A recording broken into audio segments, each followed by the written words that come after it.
में एक ऐसी शख्सियत से मिलवाने जा रहे हैं जो किसी नाम, किसी इंट्रोडक्शन के मोहताज नहीं है, लेकिन आपको बता देते हैं कि वो दो बड़ी बड़ी हाई कोर्ट्स के चीफ जस्टिस रह चुके हैं और सुप्रीम कोर्ट के फॉर्मर जज हैं। जितना वो पॉपुलर है, उससे ज्यादा पॉपुलर, उससे ज्यादा विवादित और कंट्रोवर्शियल उनके थॉट्स रहे, उनके बयान रहे, उनकी सोच रहे हैं। हमारे साथ स्टूडियोज में फॉर्मर जज मार्कंडे काटजू साहब, बहुत बहुत शुक्रिया आपका बीबीसी स्टूडियोज आने का और हमारे जो दर्शक हैं उनसे मुखातिब होने का। धन्यवाद। काटजू साहब, लखनऊ में आपकी पैदाइश हुई, इलाहाबाद में आपकी तरबियत हुई, आपकी पढ़ाई लिखाई हुई, वहां से आपने वकालत शुरू की, फिर आपका जो सफर रहा इतना लंबा, भाषाओं को लेकर आपका एक खास लगाव है। संस्कृत की आप बात करते हैं, उर्दू को लेकर आप बहुत पैशनेट हैं, उर्दू को बहुत बचाने की मुहिम आपकी हमेशा से रही है। आपकी पैदाइश, तरबियत का कुछ लेना देना इन तमाम चीजों से? देखिए, उर्दू की तो मेरे परिवार की भाषा थी, बल्कि उर्दू के बारे में गलत फहमी है कि मुसलमानों की भाषा है, जबकि हकीकत यह है कि 1947 तक उर्दू हर पढ़े लिखे इंसान की भाषा थी इस उत्तरी भारत में, चाहे हिंदू हो, चाहे मुस्लिम, चाहे सिख। तो उर्दू तो हम लोग की जुबान है।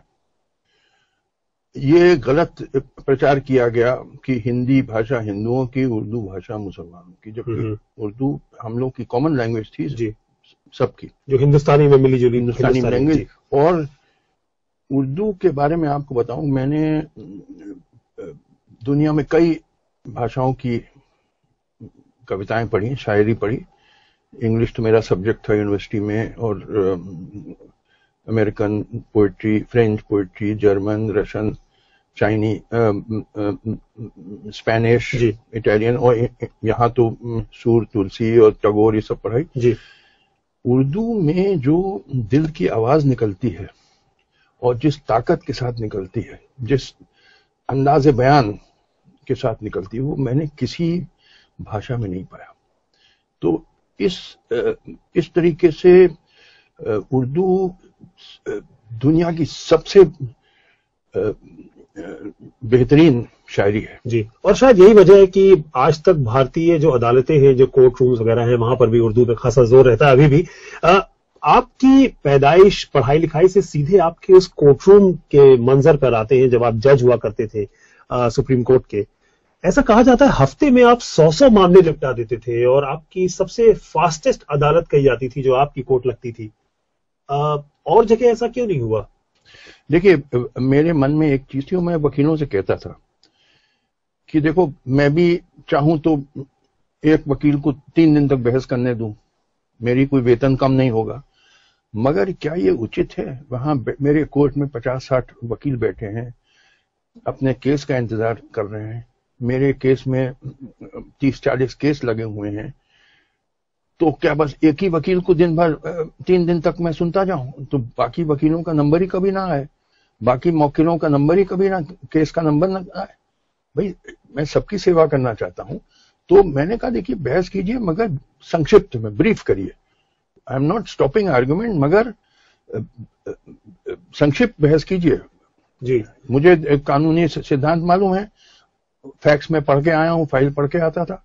तो अब कम टू द पॉइंट, बताइए क्या कहना है, 5-10 मिनट में फैसला लीजिए, हो जाइए। क्या कहीं इसका नतीजा तो नहीं था कि आप बहुत जल्दी एक निष्कर्ष पर पहुंच जाते थे, कंक्लूजन ड्रॉ कर लेते थे? मिसाल के तौर पर 2007 में एक मामला आपकी अदालत में आया जिसमें एक भ्रष्टाचार का मामला था, करप्शन का मामला था। उसमें आपने एक ओरल ऑब्जर्वेशन दिया कोर्ट में। आपने कहा कि the law does not permit us to do it, but otherwise we would prefer to hang the corrupt. यानी जो भ्रष्टाचार में लिप्त थे उनको आप फांसी पर चढ़ाने की बात आपने कही।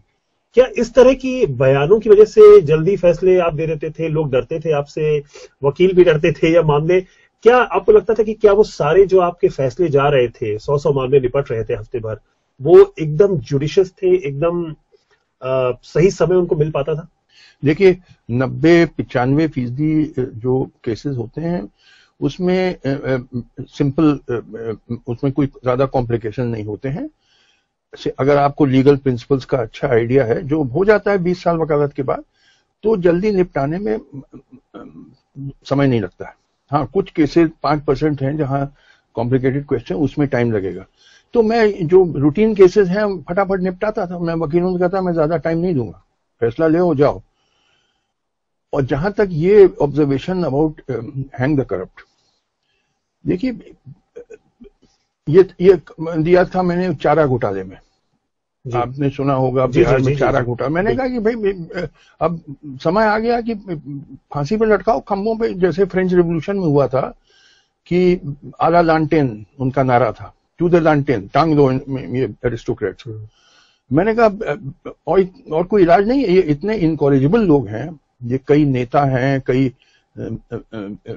भ्रष्ट बिजनेसमैन हैं, भ्रष्ट नौकरशाह हैं, ये दे आर इनकॉरेजिबल, इनको सुधार नहीं सकते हैं आपको भाई इनको शूट करो या फांसी पे लटकाओ। लेकिन काटू साहब, एक ये ऐसे समय में, आज की अगर हम बात करें, क्या आपका वो ऑब्जर्वेशन कोर्ट का रेलिवेंट है कि जब हम बात कर रहे हैं कि डेथ पेनल्टी अबॉलिश कर देनी चाहिए, और अभी डेथ पेनल्टी बहुत ही प्रिमिटिव सोसाइटीज में है, बहुत पुराना ख्याल हो गया, अब डेथ पेनल्टी का कोई मतलब नहीं रहा? देखिए, मैं नॉर्मली तो डेथ पेनल्टी के अगेंस्ट हूं, मगर कुछ टाइप्स ऑफ केसेस में बिल्कुल देनी चाहिए। जैसे आपको उदाहरण 2-3 जी, ऑनर किलिंग, कोई मानिए जाट लड़की कोई हरिजन लड़के से शादी, लव मैरिज करती, दोनों को बुरी तरीके से ब्रूटली मर्डर किया जाता है कि वो against the wishes of the caste और फैमिली, इनको बिल्कुल जो मर्डर करें इनको टांगो। मैंने फैसला दिया कि इसमें आपको death sentence mandatory, it is. देखिए, सुप्रीम कोर्ट का फैसला है बच्चन सिंह के केस में कि death penalty should only be given in rarest of rare cases, normally life sentence देना चाहिए। तो मैंने कहा this comes in the category of rarest of rare, और बिल्कुल इसमें आप टांग दीजिए। You have to stand. देखिए, फ्यूडलिज्म के खिलाफ हमारी लड़ाई है। आज जो भारत में जो ट्रांजिशन पीरियड चल रहा है from feudalism to modern age, we have to combat feudalism. सामंतवादी जो विचार हैं उनके, यानी जातिवाद, कास्टिज्म, कम्युनलिज्म, सुपर, इनके खिलाफ कस के हमको लड़ाई लड़नी है। तो उस लड़ाई का हिस्सा ये भी है कि जो ये सब इस तरह के दीज आर फ्यूडल प्रैक्टिसेस। लेकिन क्या आपको लगता है सिविलाइज सोसाइटी का हिस्सा है ये सब कुछ? देखिए, बिल्कुल सिविलाइज सोसाइटी, क्या ये टॉलरेट करना चाहिए सिविलाइज सोसाइटी को ऑनर किलिंग?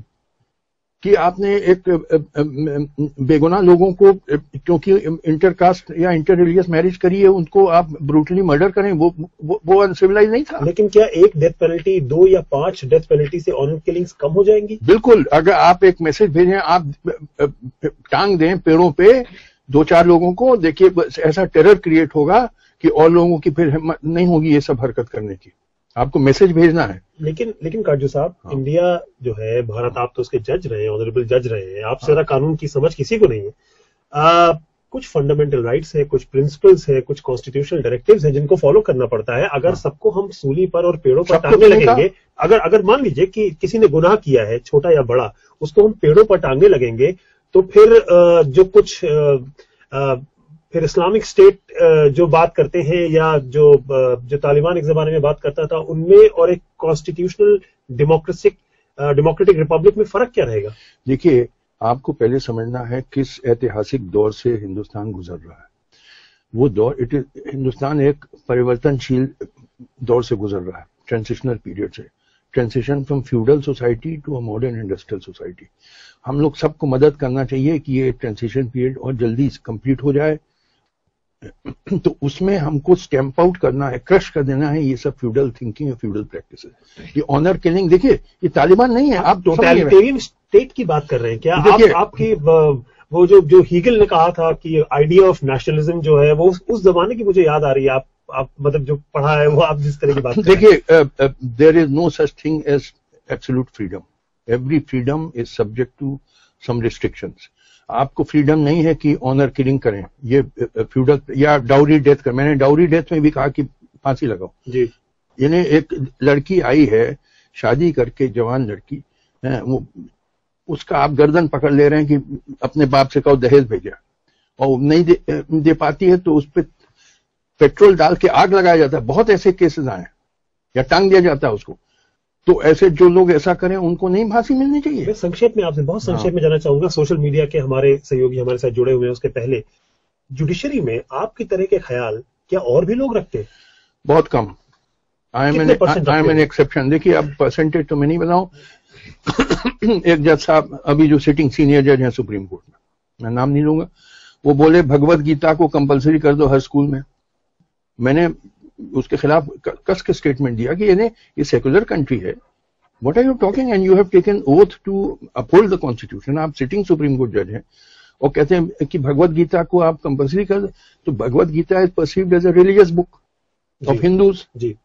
कैसे आप इस तरह की बातें? तो कहने का मतलब कि मेरा जैसा इंसान जो मॉडर्न व्यूज का है, जो चाहता है जल्दी से जल्दी हिंदुस्तान एक हाईली इंडस्ट्रियलाइज्ड स्टेट बने, मॉडर्न साइंटिफिक थिंकिंग स्प्रेड करे और आम जनता, पॉवर्टी, मेल न्यूट्रिशन, ये अनएम्प्लॉयमेंट जो बड़ा मैसिव रूप ले लिया है, उनको अबॉलिश किया जाए so that people get a decent life, सबको अच्छी जिंदगी मिले। मेरे जैसे कम है, बिल्कुल आपके जैसे कम है। हम चलते हैं हमारे सहयोगी अमल चौधरी, जो बीबीसी हिंदी की सोशल मीडिया को इस वक्त मॉनिटर कर रहे हैं और तमाम हमारे श्रोता हैं, पाठक हैं जो आपसे सवाल पूछना चाहते हैं। अमल, क्या प्रतिक्रियाएं आ रही हैं? काटजू साहब बहुत फॉर्म में लग रहे हैं, बॉस बहुत ही विस्फोटक मुद्रा में है, क्या लोग क्या पूछना चाह रहे हैं उनसे? जी नितिन, हमारे बीबीसी हिंदी के फेसबुक पेज पे काफी सारे सवाल आ रहे हैं। इसमें प्रदीप भद्रे हैं, वो पूछते हैं, आप पहले कभी विवादों में नहीं रहे, फिर आजकल ऐसा क्यों हो रहा है कि आपके किसी भी बयान पर हंगामा हो जाता है? क्या इसे आपकी छवि बिगाड़ने की कोशिश माना जाए? नहीं, देखिए, जब तक मैं सिटिंग जज था तो मुझ पे कुछ बंधन थे। सिटिंग जज पब्लिक डोमेन में नहीं आ सकता, जो कुछ कहना है उसको अपने जजमेंट्स के थ्रू कहे। ये हम लोगों की ट्रेनिंग थी एज ए सिटिंग जज। तो पहले मैं नहीं बोलता था ओपनली। रिटायर्ड जज को आजादी है, जो चाहे कहे। और देखिए, एक चीज समझ लीजिए, मुझे विवाद में पड़ने की कोई इच्छा नहीं, मैं विवादों से बहुत दूर रहना चाहता हूं। लेकिन आप जब कह देते हैं अब मैं बता रहा हूं, सुन लीजिए पूरी। मुझ में एक बड़ा भारी दोष है। दोष ये है कि मैं जब देख रहा हूं मेरा देश बर्बाद हो रहा है तो मुझसे चुप नहीं रहा जाता। आप लोग गूंगे बहरे होंगे, मैं गूंगा बहरा नहीं हूं। और मैं जब बोलता हूं तो विवाद हो जाता। तो इसमें क्या मैं बोलना बंद कर दूं? फैज अहमद फैज ने क्या कहा था? बोल के लब आजाद हैं तेरे, बोल जुबान अब तक तेरी है। तो मैं बोलूंगा, बोलता हूं तो कंट्रोवर्सी हो जाती है। तो मैं क्या करूं? आप जिस देश की बात कर रहे हैं, हम अमल के पास दोबारा लौटेंगे। एक छोटा सा बीच में मैं पूछना चाहूंगा, उसी देश के जो सोशल मीडिया पे अमल जी, हमारे एक और रीडर है मोहम्मद आफ्ताब आलम, वो आपसे पूछना चाहते हैं कि देश के प्रधानमंत्री नरेंद्र मोदी के बारे में आपका क्या कहना है और उनकी तुलना आप किससे करना चाहेंगे? क्या आपकी नजर में उनकी कथनी और करनी में कोई अंतर है? देखिए, मैं आपको बताऊं कि जो नरेंद्र मोदी जी सत्ता में आए, बहुमत मिला लोकसभा में, उसका कारण क्या था? एक तो कांग्रेस से जनता इतनी ऊब गई थी क्योंकि कांग्रेस ने इतना भ्रष्टाचार किया अपने शासन में। हर दूसरे हफ्ते एक स्कैम, बड़े बड़े करोड़ों के नहीं, लाखों करोड़ों के स्कैम हो रहे थे कांग्रेस के हुकूमत में। 2G स्कैम, CWG स्कैम और क्या क्या, कोल ब्लॉक, क्या क्या। People were disgusted. दूसरी तरफ मोदी जी ने नारा दिया विकास विकास विकास। और विकास को खासकर युवा पीढ़ी ने समझा कि अब हमको नौकरी मिलेगी, क्योंकि विकास होगा देश का तो लाखों कारखाने लगेंगे और करोड़ों नौकरियां बन जाएंगी, हमको नौकरी मिलेगी। युवा को तो नौकरी चाहिए, तो झूम के वोट दिया। यंग और वोटिंग एज 21 से 18 कर दी गई 1988 के कॉन्स्टिट्यूशन अमेंडमेंट से। मेरे पास उस जमाने में आते थे तमाम लड़के, पूरे हिंदुस्तानी, दिल्ली यूनिवर्सिटी के, तमाम साउथ इंडिया यूनिवर्सिटीज के, और मैं बात करता सब मोदी के ब्लाइंड सपोर्टर्स कि हमको अब नौकरी मिलेगी। तो झूम के वोट दिया, cutting through caste and religious lines. अब सत्ता में आ गए, नौकरी है नहीं, क्योंकि देखिए नौकरी आपके शोर मचाने से तो मिलती नहीं है। नौकरी क्रिएट होती है जबकि इकोनॉमी रैपिडली एक्सपैंड करती है। तो आपके मुताबिक मोदी अभी तक कुछ कर नहीं पाए? कुछ नहीं कर पाए हैं, बल्कि यहाँ तो छोड़, अभी हाल में कोई रॉजर अमेरिकन इन्वेस्टर था, रॉजर मिल या क्या नाम, वो तो बोला कि कुछ यहाँ हो नहीं रहा है, सब वादे दिए गए और कुछ। देखिए, कॉमन सेंस है, यहाँ क्यों कोई इन्वेस्ट करे हिंदुस्तान में? तमाम इलाकों में न बिजली है, न पानी है, इंफ्रास्ट्रक्चर नहीं है, रेड टेपिज्म इतना है, भ्रष्टाचार इतना। सारी दुनिया काटजू साहब ये कह रही है कि चाइना में अब स्लो डाउन आएगा और भारत ही एक ऐसी मार्केट है जहां पर सबको जाना चाहिए। चाइना, आप कह रहे हैं कि भारत में कुछ नहीं है इन्वेस्टमेंट के लिए। मैं बता रहा हूँ चाइना में तो स्लो डाउन है, पूरे दुनिया में स्लो डाउन आपको समझना चाहिए। वर्ल्ड रिसेशन है, बिल्कुल। इस पे मेरा ब्लॉग आप देख लीजिएगा, वर्ल्ड इकोनॉमिक क्राइसिस अभी हाल में डाला।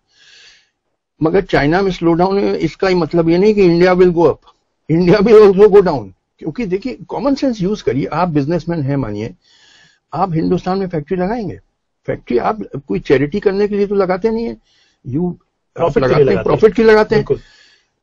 कैसे मिलेगा प्रॉफिट जब तमाम एरियाज में इंफ्रास्ट्रक्चर नहीं है, बिजली नहीं है, पानी नहीं है, भ्रष्टाचार का क्या आलम है और रेड टेपिज्म का क्या आलम है। कोई कम नहीं हुआ है भ्रष्टाचार, red tapism by the way.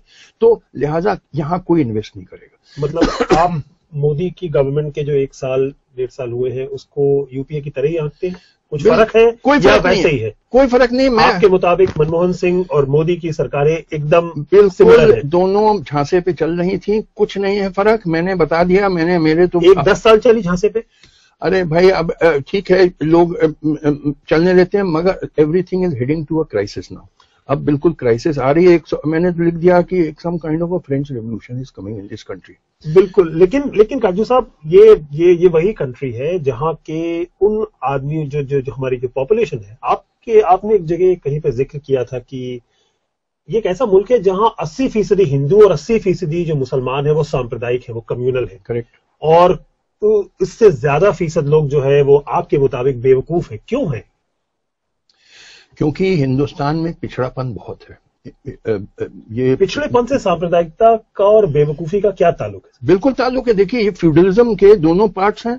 आप जब तक फ्यूडल रहेंगे, आप में जातिवाद रहेगा, सांप्रदायिकता रहेगी, अंधविश्वास रहेगा, तब तक आप प्रोग्रेस नहीं कर पाएंगे। क्योंकि प्रोग्रेस के लिए चाहिए वैज्ञानिक विचार। ये तो फ्यूडल आइडियाज, आप बैकवर्ड आइडियाज, तो गरीबी है रहेगी। ठीक है, nothing is worse in the world than poverty. आपका मुल्क गरीब देश है तो गरीब को कभी इज्जत नहीं मिलती है। आप जब सड़क पे चलने जाएं, किसी भिखारी को इज्जत देते हैं? कभी नहीं देते। तो इसी तरीके से आपको इज्जत नहीं मिलती। देखिए वेस्टर्नर्स आपको इज्जत नहीं, आपके मुंह पे नहीं कहेंगे, दे आर वेरी सोफिस्टिकेटेड, मगर आपको इज्जत नहीं देते। गरीब को लाख मिलती है, इज्जत नहीं मिलती है। और जब तक आपका देश गरीब रहेगा, आपको लाख मिलती रहेगी। वर्ल्ड कम्युनिटी आपको, देखिए यूएन सिक्योरिटी काउंसिल है, उसमें आपको परमानेंट सीट नहीं दी जा रही है, जबकि आपकी आबादी 125 करोड़ है। इंग्लैंड की आबादी 6 करोड़ है, फ्रांस की 6.25 करोड़ है, उनको परमानेंट सीट मिली। आपकी 20 गुना ज्यादा आबादी है और 20 गुना ज्यादा लैंड एरिया है। They refuse to give you permanent seat in security council because you are a poor country. गरीब को कभी इज्जत नहीं मिलती है। बट गरीबी का जो स्तर है भारत में वो तो कम हो रहा है, बेहतर होता जा रहा है पिछले 20-25 साल की अगर आप कंपेयर करेंगे। अच्छा, कम हो रहा है, यानी प्याज का दाम, दाल का। देखिए आप जो इनकम देखते हैं ना, आप लोग कहते हैं कि साहब इनकम बढ़ रही है। अगर प्राइस राइज फास्टर बढ़ रहा है देन इनकम, तो एक्चुअली आपकी इनकम कम हो रही है। देखिए income is relative to the price index. आपको मानिए 20,000 रुपए महीना मिल रहा है, मगर मानिए दाम दुगने हो गए, तो कहने का तो अभी भी आपको 20,000 मिल रहा है, बट वास्तविकता है कि अब आपको 10,000 मिल रहा है। तो जिस हद तक देखिए क्या प्राइस राइज हो गई। प्याज 25 का 80 रुपए किलो मिल रहा है। यस, तो आपकी इनकम कम हो गई ना। ये आपको महसूस ना हो, मगर वास्तविकता है कि नहीं है। तो यहां तो मिडिल क्लास का भी स्टैंडर्ड ऑफ लिविंग गिर रहा है, क्योंकि उसकी रियल इनकम्स कम हो रही है because of the price rise. लेकिन जो आपके बयान है कि 80% भारतीय हिंदू और मुसलमान दोनों सांप्रदायिक हैं, शिवसेना का कहना है कि आपके ये सारे जो हैं, ये नुस्खे जो हैं आपके, ये पब्लिसिटी स्टंट्स हैं। मार्कंडे काटजू साहब के क्या, कैसे रिस्पॉन्ड करेंगे आप? कितने स्टंट है, कितनी पब्लिसिटी है इसमें? मेरा एक भी स्टेटमेंट पब्लिसिटी स्टंट नहीं है, क्योंकि हर स्टेटमेंट का मैं रीजन देता हूं क्यों मैं ऐसा कह रहा हूं। अगर आपको मेरी रीजनिंग नहीं ठीक लगे, आप बताइए उसमें क्या फ्लॉ है, क्या डिफेक्ट है, और आप अपनी काउंटर रीजनिंग दीजिए। मगर कहना कि साहब स्टंटबाजी है, आप गाली बकने से कुछ होता नहीं है। आप जैसे ये क्या बात है कि स्टंट है? काटजू साहब, पाकिस्तान पर आपके जो ख्याल है, आपने आज तक इस बात को एक्सेप्ट नहीं किया है कि पाकिस्तान जैसा कोई एक लेजिटिमेट कंट्री है, एक मुल्क है, क्योंकि आपके मुताबिक पाकिस्तान जो 2 नेशन थ्योरी है उसमें आपका यकीन नहीं है। आप कहते हैं कि साहब साउथ एशिया है उसका यूनिफिकेशन होना चाहिए, इंडिया, पाकिस्तान, बांग्लादेश एक साथ होना चाहिए, एक स्ट्रांग गवर्नमेंट। कैसे मुमकिन है? तो बिल्कुल तो फैंटेसी है। नहीं, कोई फैंटेसी है। नहीं, देखिए ऐसा था जब मैजीनी ने, आपने शायद नाम सुना होगा, इटालियन था, उसने कहा था कि इटालियन यूनिफिकेशन होना चाहिए। लोगों ने कहा ये फैंटेसी है, ये सपने देख रहा है। मगर वो जाके वास्तविकता हुई कि नहीं हुई अंडर काबू एंड गैरिबोल्डी। तो जर्मनी डिवाइडेड 1945 से डिवाइडेड था बिटवीन वेस्ट एंड ईस्ट। 45 साल के बाद वो यूनाइट हुआ कि नहीं? काटू साहब, जर्मनी, ईस्ट और वेस्ट जर्मनी, भारत, पाकिस्तान और बांग्लादेश का जो डिवीजन हुआ है, वो डिवीजन का आधार ही फर्क है। रिलीजन है, कम्युनिटीज है, एथनिसिटी है, भाषा, बहुत सारी चीजें। नहीं, only religion was the basis of the division, not any other division. तो आपको क्या लगता है अब मुमकिन है कि जो है मतलब मुमकिन ही नहीं, ये लाहौर भारत में होगा और चंडीगढ़ पाकिस्तान में? मुमकिन ही नहीं, ये होना ही है। It is bound to happen. Common sense use करिए कि क्या रिलीजन के बेसिस पे कोई नेशन बन सकता है? तो फिर इंग्लैंड का बंटवारा करिए। इंग्लैंड में रोमन कैथलिक्स रहते हैं, तो एक हिस्सा इंग्लैंड का काट के रोमन कैथलिक को दो। हिंदूज बहुत सारे रहते हैं, एक हिस्सा इंग्लैंड का काट के हिंदुओं को दो, एक मुस्लिम को दो, एक जूस को दो। प्रोटेस्टेंट कई किस्म के होते हैं, 10 टुकड़े करने पड़ेंगे, उनका भी टुकड़ा करो। ये रिलीजन के बेसिस पे नहीं हो सकता। बिल्कुल आर्टिफिशियल 2 नेशन थ्योरी कि हिंदू मुस्लिम सेपरेट नेशन है। This is on the face of it. यकीन नहीं है, किसी भी समझदार आदमी को यकीन नहीं होना चाहिए। अगर आपको अकल नहीं है तो आई कांट हेल्प यू। बिल्कुल, मैं आपको दिमाग नहीं दे सकता हूँ। बिल्कुल, हाँ, मैं आपकी बात रखता हूँ। एक बार फिर से चलते हैं अमल के पास, जो सोशल मीडिया पर नजर बनाए हुए हैं। अमल, क्या है, क्या लग रहा है वहां? तो ज्वालामुखी से फट रहे होंगे। बिल्कुल। एक सवाल और है कि देवश्री दास हैं एक और, उन्होंने पूछा है कि भारत जैसे सेक्युलर कहे जाने वाले देश में डॉक्टर कलबर्गी की हत्या के बारे में आपका क्या कहना है? I condemn it. I absolutely condemn. It was the work of some feudal reactionary rightist forces and they should be given harsh punishment. ये जो because Kalburgi was fighting against superstitions, against unscientific thinking. तो देखिए, हमारा मुल्क में जो परिवर्तन, जो युग चल रहा है, from feudal society to a modern industrial society, तो हम लोग सब जो पेट्रियोटिक लोग हैं, जो देश से प्रेम करते हैं, हमको इस प्रोसेस में मदद करनी चाहिए। विच मीन्स कि हमको कॉम्बैट करना है जो बैकवर्डनेस, फ्यूडलिज्म, सुपरस्टिशंस, और वो कलबुर्गी कर रहा था। तो हमको सब कलबुर्गी का साथ देना है and we have to condemn this act. Katju sahab, professor Kalaburagi के जो मर्डर हुआ है, वो रैशनलिस्ट थे, तर्कवादी थे, और आपने उस पर लिखा है, आपने एक ब्लॉग लिखा, छोटा सा, बहुत छोटा सा लिखा, और आपने लिखा, उसके शीर्षक था टाइगर्स डोंट लिव फॉरएवर। शेर जो है वो हमेशा जिंदा नहीं रहते। आपने लिखा, मैंने उसको पढ़ा, और उसमें आपने उनके बारे में लिखा, और उसमें आपने इशारा ये किया कि आप भी जो रूढ़िवादी व्यवस्था है, सामंतवाद है, उसके खिलाफ रहे हैं। तो आपने इशारा ये किया है उस ब्लॉग में, आप माने या ना माने, कि आपके विचारों के चलते आपकी जान को भी खतरा है। ये इशारा ही नहीं है, ये मैंने साफ साफ लिखा कि देखिए, तो आप किससे खतरा है आपको? By these rightist forces, by reactionary forces, जो कि चाहते हैं हिंदुस्तान को पिछड़ा रखना, जो सांप्रदायिकता फैलाना चाहते हैं। देखिए, एक चीज समझ लीजिए, मेरी एक जिंदगी है और 69 साल का मैं इस महीने में होने जा रहा हूं 20 तारीख को। 7/8 of my life is over, 1/8 और है। तो मैं अब आप बोलने से डरेंगे नहीं? अब डरेंगे नहीं, मैं बोलूंगा, मैं बोलेंगे बिल्कुल जो सच्ची बात है, जो मेरे देश के हित में है। देखिए, कई लोगों ने, मेरे कई रिश्तेदारों ने मुझसे कहा, जो बहुत मेरे निकट रिश्तेदार हैं, वो बेचारे घबराते हैं कि मैं जो बोलता हूं उससे मुझ पे अटैक आ जाए, कोई भीड़ आपको घेर न। मैंने कहा, देखो, अब जो भी हो, मैं तो हटने वाला हूं नहीं। मैं जो I have my duty to my country, वो मैं करूंगा, जो हो जाए। ठीक है, खतरा है इसमें, and I am prepared for that risk. मैं डरूंगा नहीं। मतलब आपको इस बात का साफ साफ पता है कि आपकी जान को खतरा है? जान को मतलब खतरा हो सकता है कि भाई पागल लोग न जाने क्या कर बैठे। लेकिन पागल लोग, लेकिन काटू साहब ये बताइए कि आपके विचारों, आपके बयानों के चलते ही ऐसा होता है, एक ऐसी सिचुएशन आ सकती है, जैसा आपको मानना है, आपका मानना है।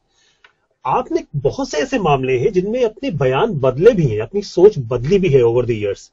समलैंगिकता पे, जैसे होमोसेक्सुअलिटी पे, के मसले पर शुरू में आपका स्टैंड जो था वो थोड़ा डिफरेंट था और बाद में आपने अपना स्टैंड थोड़ा मॉडिफाई किया है। क्यों ऐसा क्यों किया आपने, क्यों बदलने की जरूरत पड़ी? आपने कहा कि साहब आपने लोगों से बात की तो आपने विचार बदले, क्यों ऐसा करते हैं? देखिए, क्योंकि कुछ लोगों ने मुझे परसुएट किया कि कुछ ऐसे भी लोग होते हैं जो कि हु आर गे, जो जिनकी साइकोलॉजी किसी वजह से गे की है, तो उनको स्वतंत्रता मिलनी चाहिए गे होने की।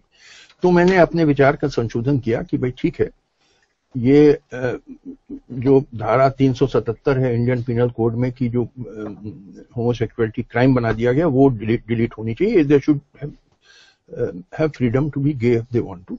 तो ये मैंने संशोधन किया। साथ साथ मैं एक चीज बहुत जरूरी कहना चाहता हूं, और आप गौर से सुनिएगा इसको, कि ये देखिए, ये काफी हद तक डाइवर्जनरी स्टेप है, यानी दिखाने के लिए कि असल समस्या देश की और दुनिया की गरीबी नहीं है, बेरोजगारी नहीं है, ये मेल नरिशमेंट नहीं है, हेल्थ केयर प्रॉब्लम नहीं है, प्राइस राइज नहीं है। असल प्रॉब्लम है गे को राइट मिलना चाहिए कि नहीं मिलना चाहिए। ये है रियल प्रॉब्लम। यानी आदमी जनता गरीब रहे, मेल नरिश रहे, अनएम्प्लॉयड रहे, वो कोई, यानी आप डाइवर्ट कर रहे हैं from the real issues to, ठीक है ये एक इशू होगा but not such an important issue कि जैसे हु हल्ला मचा रहे हैं दुनिया भर, अरे सब गे के अलावा और कोई प्रॉब्लम ही देखिए, गेस को इक्वल राइट्स मिलने पे आपका क्या स्टैंड? बिल्कुल मिलना चाहिए, मगर मैंने कह दिया कि हाँ, मगर साथ साथ मैंने कहा कि ये इतना बड़ा इशू नहीं है जिसपे हु हल्ला मचाए।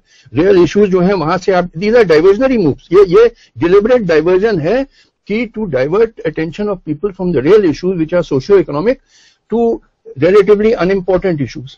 ये कोई ऐसी, क्योंकि आप देख लीजिएगा online, only 1.6% people are gay. ये मैंने चेकअप किया था इंटरनेट पे, ओनली 1.6, यानी 98.4% पीपल आर स्ट्रेट। तो ऐसा नहीं है कि जैसे कि आधी आबादी गे है, थोड़े से हैं उनको आजादी दे दो, मगर इतना बड़ा इशू नहीं है जिसमें हु हल्ला मचाइए आप। जो रियल इशू उसको भूल गए।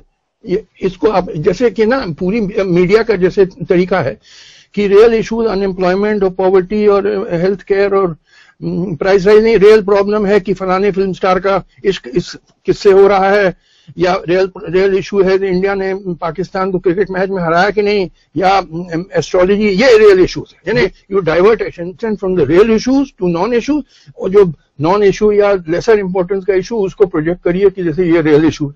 ये भी एक डाइवर्ट अटेंशन करने का तरीका है। पत्रकारों का, जर्नलिस्टों का खास रुझान और दिलचस्पी इस बात में भी रहती है कि काटजू साहब ने किसके बारे में क्या कहा है। तो मैं क्या, रुझान है तो है, मैं क्या करूं इसके बारे में? आप देखिए, मैं एक चीज समझ लीजिए, मैंने अभी आपसे कहा कि I have a duty to my country, मेरा फर्ज है अपने देश के लिए, और मैं आई विल डू माय, निभा कर रहे हैं, मैं निभाऊंगा। ये बताइए, जो आपने वो 80% वाली बात कही थी, 90% बेवकूफ वाली बात कही थी, तो भारत की जो 1.25 अरब की आबादी है उसमें कितने प्रतिशत सांप्रदायिक हैं, कितने प्रतिशत मूर्ख हैं? इसको तय करने का फॉर्मूला क्या है, गणित क्या है? मतलब आप कैसे पहुंचे इस निष्कर्ष? देखिए, कोई it's not a mathematical formula, मगर देखिए, वोट देने जब लोग जाते हैं, अधिकांश इलाकों में जात बिरादरी पे वोट देते हैं। ये नहीं देखते हैं कि जो उम्मीदवार है अच्छा आदमी है, बुरा आदमी है, पढ़ा लिखा है, अनपढ़ है, कुछ नहीं देखते। भेड़ बकरी जैसे आपने अपनी जात बिरादरी पे वोट दे दिया। You don't cast your vote, you vote your caste. और 90% लोग ऐसा करते होंगे रफली। तो क्या वो मूर्ख नहीं मैं उनको ना कहूं तो क्या कहूं? तुम देखते नहीं हो किसको वोट दे रहे हो? फूलन देवी जो मैस मर्डरर थी, उसको मेंबर ऑफ पार्लियामेंट, लोकसभा का मेंबर बना दिया क्योंकि वो पिछड़ी जात की थी। आपके कितने सारे आपके पार्लियामेंट के मेंबर ने हुआ है क्रिमिनल बैकग्राउंड, वो तो आप देखते नहीं है जब वोट देने जाते हैं कि क्रिमिनल है कि नहीं, आप उसकी जात देखते हैं। तो क्या 90% लोग ऐसा करते हैं कि हकीकत है कि नहीं? मैंने झूठ बोला है? आपकी वोटिंग क्या, अभी बिहार में वोट होगा, वोटिंग होगी, देखिए जात बिरादरी पे पड़ेगा वोट। कोई ये सब भाषण भी मोदी जी भी दे रहे हैं, नीतीश भी दे रहे हैं, लालू भी दे रहे हैं, कुछ भाषण का फर्क नहीं पड़ेगा। मैं बता रहा हूं, जब वोट देने जाएंगे, you don't cast your vote, you will vote your caste. आप सीधे सीधे भेड़ बकरी जैसे वोट दे दो। भारत में जो सेपरेशन ऑफ पावर्स का कॉन्सेप्ट है, जो अमेरिका से ड्राइव किया है, उसके एक हिस्से का आप अंग रहे बहुत लंबे समय तक। आपने क्या किया इन चीजों से को बेहतर बनाने के लिए, इन चीजों से निजात पाने के लिए? बतौर जज आप चीफ जस्टिस रहे, उसके बाद जज रहे इतने लंबे समय तक। मैंने आपको देखिए एक चीज बता, एक तो मेरी सीमाएं थी, मैं कोई भाषण तो दे नहीं सकता था। जो कोई केस मेरे सामने आए उसी में फैसला दे सकता, जिसमें मैं अपना आइडियाज डालने की कोशिश करता था। मैंने उदाहरण दिया ऑनर किलिंग के खिलाफ, मैंने कहा कि इसमें डेथ सेंटेंस मैंडेटरी होनी चाहिए। मैंने यही डाउडी डेथ के बारे में कहा कि डेथ सेंटेंस होनी चाहिए। फेक एनकाउंटर बाय पुलिस क्या करती है इस मुल्क में कि कहती है अरे फलाने बहुत बड़ा डकैत है, उसके खिलाफ कुछ एविडेंस नहीं मिलेगा तो उसको पकड़ ले जाके जंगल में गोली मार दो। फेक एनकाउंटर, उसमें मैंने कहा ये this is murder and you has to be given death sentence. तो मैं जहां जो केसेस है उसमें मैंने अपनी फिलॉसफी प्रोजेक्ट करी, मगर उस टाइम मैं आजाद व्यक्ति नहीं था जब तक सिटिंग जज था, मुझ पे बंधन थे। बतौर एक आजाद व्यक्ति आपने ये भी कहा है कि जो आजकल भारतीय फिल्म इंडस्ट्री में एक एक्टर है, मशहूर एक्टर है, पहले पॉर्न स्टार थी सनी लियोने, आपने कहा कि उनके पास्ट को लेकर कोई क्रिटिसाइज वगैरह उनको नहीं किया जाना चाहिए। अभी एक सीपीआई के नेता ने कहा है कि सनी लियोने अगर एड्स करेंगी कॉन्डम्स का, कॉन्ट्रासेप्टिव्स का, तो उससे रेप बढ़ सकता है। क्या कहेंगे आप? देखिए, नहायत बेवकूफी की बात है। पहले बात, सनी लियोनी हम लोग जानते थे पॉर्न स्टार थी अमेरिका में। अगर वो वही हरकत हिंदुस्तान में करे, सर्टेनली मैं भी कंडेम करूंगा, मगर मुझे नहीं सुनने में आया कि जब से वो आई है उसने वो हरकत यहाँ हिंदुस्तान में करी। तो एक कहावत है कि there is no saint without a past and no sinner without a future. उसने इन द पास्ट गलत चीज करी हो, इसके मतलब इंडियंस आर लिबरल पीपल। हम लोग का तो उदाहरण है गौतम बुद्ध ने अम्रपाली के जो सेक्स वर्कर थी उसके घर में ठहरे थे। जीसस क्राइस्ट, मैरी मैगडलीन जो प्रोस्टिट्यूट थी उसको उन्होंने अपना चेला बनाया। We should be magnanimous. अगर हाँ वो हरकत यहाँ करे बिल्कुल कंडेम करो। और जहां तक कॉन्डम का सवाल है, देखिए एक चीज समझ लीजिए, contraception is necessary for economic reasons, क्योंकि आजकल देखिए हर बच्चे पे बड़ा खर्चा होता है। We can't afford more than 2 children. हर बच्चे के स्कूल की फीस कितनी हो गई। तो पुराना जमाना था कि हर औरत को 15-20 बच्चे होते थे। हम लोग के ग्रेट ग्रैंड मदर्स, क्योंकि कॉन्ट्रसेप्टिव थे नहीं, हर साल एक बच्चा होता जाता था। अर्ली एज में शादी। Of course most of the children died because medical science was not so advance, मगर 4-5 बच्चे बच जाते थे। अब जमाना बदल गया है। अब विदाउट कॉन्ट्रसेप्शन हम कैसे काम चलाएंगे? अगर हर साल बच्चा होगा, हर औरत को 10-10 बच्चे होंगे, कैसे खिलाएंगे उसको? तो प्रमोटिंग कॉन्ट्रसेप्टिव्स इज गुड। कैसे पढ़ाएंगे, कैसे खिलाएंगे? क्या पढ़ाएंगे बताइए यार। क्या दिल्ली में तो मैंने मैं स्कूल जाता था, मुझे याद है मेरा स्कूल की फीस 5 रुपए महीना थी क्या। यहाँ तो सुना है कितना 30,000 40,000 हो गई है प्राइमरी स्कूल में, या कितना। तो कैसे, अगर आपके 10 बच्चे हों, कैसे आप खर्चा चलेगा? आइए चलते हैं, सोशल मीडिया पर लौटते हैं। वहां पर लोग आपसे बहुत तमाम सवाल पूछने को बेताब है। अमल, क्या है हलचल अभी, क्या कह रहे हैं लोग? चंद्रदेव पांडे हैं, वो जस्टिस काटजू से पूछना चाहते हैं कि इस समय फिलहाल कोर्ट्स जितनी भी हैं उसमें अच्छे जजों की क्या प्रतिशत है, क्या संख्या है आपके हिसाब से? कितने अच्छे जज हैं? देखिए, अच्छे की परिभाषा ईमानदारी से है कि आपका मतलब क्या कि जो विद्वान जज हैं, मुझे लगता है एफिशिएंसी की बात कर रहे हैं। और देखिए ऐसा है कि घट गई है एफिशिएंट जजेस की तादाद। एक तो पहले मैंने 1971 में वकालत शुरू करी थी इलाहाबाद हाईकोर्ट में, तो कोई भ्रष्ट जज न इलाहाबाद हाईकोर्ट में था, न शायद किसी हाईकोर्ट में। आज मेरा अनुमान ही है कि करीब 50% हाईकोर्ट जजेस करप्ट हो गए। सुप्रीम कोर्ट के बारे में शांति भूषण जो यूनियन लॉ मिनिस्टर थे, वो बड़े वरिष्ठ वकील अभी भी हैं, 90 साल के हो, उन्होंने हलफनामा दिया था आज से 4-5 साल पहले कि आधे chief justice of India corrupt थे। तो करप्शन बहुत फैल गया। जहां तक विद्वत्ता का सवाल है, उसमें भी हर किस्म के जज हैं, जो कि विद्वान जज हैं और नहीं विद्वान हैं। तो बड़ा मिक्स्ड, मगर that is not the point. Is की माय ओन ओपिनियन जो है कि अब जुडिशरी इज बियॉन्ड रिडेम्पशन। ये क्या जुडिशरी जहां 20-25 साल लगता है केस डिसाइड करने में। एक केस कन्याकुमारी में फाइल हुआ था 1947 में, 2007 में जब मैं सुप्रीम कोर्ट का जज था तब मैंने उसके खिलाफ अपील डिसाइड करी, 60 साल लग गए, और एक और केस में 50 साल लगे, और आम केसेस में 20 साल 25 साल लग जाते हैं अपील तक डिसाइड होने में। ये क्या जुडिशरी है। अब और एक लार्ज सेक्शन करप्ट हो गया। यही हाल हर स्टेट इंस्टीट्यूशन का। ये कोई पार्लियामेंट है जहां, यानी अब चलता तो है नहीं, आपका मॉनसून सेशन पूरा उड़ गया हल्ला मचाते हुए, जो भी ऑपोजिशन में आएगा वो पार्लियामेंट को चलने नहीं देगा। तो अब तो पार्लियामेंट खत्म, ब्यूरोक्रेसी लार्जली करप्ट हो गई है। यानी पूरा सिस्टम आपका हिंदुस्तान में it has become hollow and an empty shell. It is beyond redemption, लाइलाज मर्ज हो गया है। अब खत्म, खेल खत्म। जो कॉन्स्टिट्यूशन बना था 1950 में, कुछ दिन तक उसने देश का भला किया, आगे बढ़ा, उसमें प्रोग्रेस हुई, मगर धीरे धीरे करके बिल्कुल ठप हो गया। अब everything is at a stand still, finished. अब तो यहाँ पे एक क्रांति आने जा रही है। मैंने क्या आपको लगता है काटजू साहब के इस तरह के विचारों, आपके जो विचार हैं उनसे लोग सहमत होंगे, या लोगों को लगेगा कि कुछ कहेंगे कि साहब काटजू साहब का नया पब्लिसिटी स्टंट है, लेकिन आप कह रहे हैं कि एक क्रांति आएगी, सारा सिस्टम बैठ गया है? देखिए, मैं कभी I have never been a publicity seeker. लोग गलत मुझको समझते हैं, बल्कि मैं जो पब्लिसिटी सीकर्स हूं उनको I have low opinion about them. I have never sought publicity और पॉपुलैरिटी, बल्कि अक्सर मैंने ऐसी चीजें कही जिसने मुझे बड़ा अनपॉपुलर बना दिया, मगर क्योंकि मैं उसको सत्य और देश के हित में मानता था, मैंने कहा। तो मैं कभी न पब्लिसिटी सीकर रहा हूं न पॉपुलैरिटी। हाँ, जो सच्ची बात है वो मैं कहूंगा। और सच्ची बात यह है कि अब पूरी व्यवस्था इस मुल्क में खत्म हो गई है। अब जैसे एक मकान है, उसका आप मरम्मत कर सकते हैं, रिपेयर रेनोवेट कर सकते हैं। एक दूसरा मकान है, वो इतना जर्जर हो गया है कि अब तो बिल्कुल डिमोलिशन एंड फ्रेश कंस्ट्रक्शन ही तरीका है।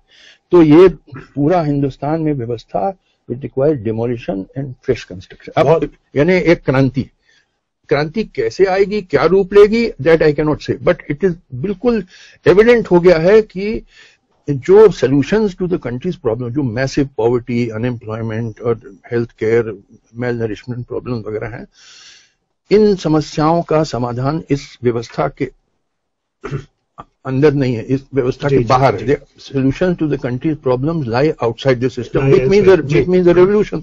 ये सिस्टम से कुछ नहीं अब हो सकता है। बिल्कुल, बहुत बहुत शुक्रिया काटजू साहब बीबीसी हिंदी के स्टूडियोज आने का और अपना समय देने का। हमारे सभी